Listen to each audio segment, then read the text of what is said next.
Kita awali dari manusia. Manusia itu merupakan makhluk sosial, di mana sebagai makhluk sosial kita tidak dapat menjalin hubungan sendiri. Kita selalu menjalin hubungan dengan orang lain, mencoba untuk mengenali dan memahami kebutuhan satu sama lain, membentuk interaksi, serta berusaha mempertahankan interaksi tersebut. Kita melakukan hubungan interpersonal ketika mencoba untuk berinteraksi dengan orang lain. Nah, di sini hubungan interpersonal itu apa sih? Nah, hubungan interpersonal adalah hubungan yang terdiri atas dua orang atau lebih yang memiliki ketergantungan satu sama lain dan menggunakan pola interaksi yang konsisten.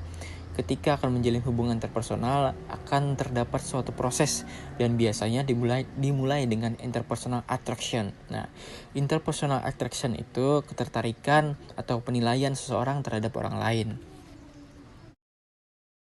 Dalam melakukan hubungan interpersonal, ini ada faktor-faktor yang mempengaruhi suatu ketertarikan interpersonal, yaitu interpersonal attraction. Nah, faktor-faktor itu ada faktor internal, ada faktor eksternal, dan faktor interaksi. Yang pertama adalah faktor internal. Nah, faktor internal itu faktor yang ada di dalam diri kita. Ini meliputi dua hal, yaitu kebutuhan untuk berinteraksi dan pengaruh perasaan. Nah, interaksi antara satu orang dengan orang lain bisa terjadi di mana saja, misalnya di rumah, di kampus, di kantor, di kantin, lapangan, dan lain-lainnya. Namun, kebutuhan untuk saling berinteraksi dengan orang lain yang di sekitar kita itu kan berbeda-beda satu sama lain. Nah, yang pertama itu kebutuhan untuk berinteraksi atau need for affiliation. Nah, kita akan cenderung ingin berinteraksi dengan orang lain, namun di lain waktu terkadang kita juga tidak ingin berinteraksi dengan orang lain atau ingin sendirian lah maksudnya. Nah, kebutuhan antar interaksi ini adalah suatu keadaan di mana seorang berusaha untuk mempertahankan suatu hubungan, berhubungan dengan kelompok, berpartisipasi dalam kegiatan, menikmati aktivitas bersama keluarga ataupun teman. Nah, menunjukkan perilaku saling bekerja sama, saling mendukung dan konformitas.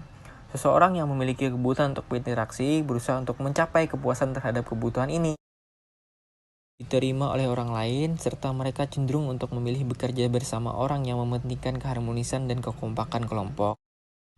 Pengaruh perasaan. Nah, kita akan lebih mudah berinteraksi dengan orang lain pada saat kondisi perasaan kita sedang senang dibandingkan jika kondisi perasaan kita sedang negatif. Nah, hal ini terjadi karena pada saat senang kita lebih terbuka untuk melakukan komunikasi. Nah, jadi ketika kalian berkomunikasi dengan orang lain, usahakan lawan bicara kita tuh lagi senang, lagi happy. Nah, jika misalnya komunikasi kita tuh sedang terganggu, mungkin orang itu lagi sedih atau apa, nah itu akan susah kita berkomunikasi dengan orang tersebut, contohnya.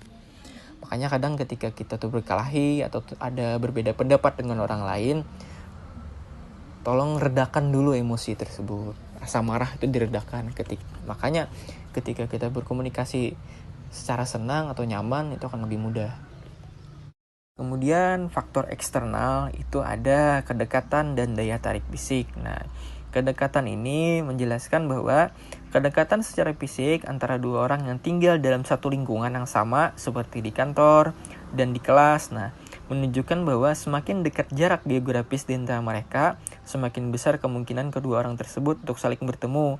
Selanjutnya, pertemuan tersebut akan menghasilkan penilaian positif satu sama lain, sehingga timbul ketertarikan di antara mereka. Nah, ini kan kalau misalnya kayak seperti kalian kan misalnya setiap hari bertemu di kelas, akhirnya ada ketertarikan, ada apa namanya itu hubungan yang positif antara teman. Nah, akhirnya ada ketertarikan kalian untuk menjalin hubungan pertemanan. Nah, seperti itu. Lain halnya kalau misalnya kalian setiap hari bertemu dengan teman, karena mungkin ada komunikasi yang negatif atau bermasalah, akhirnya kalian ada rasa tidak ingin mengenal.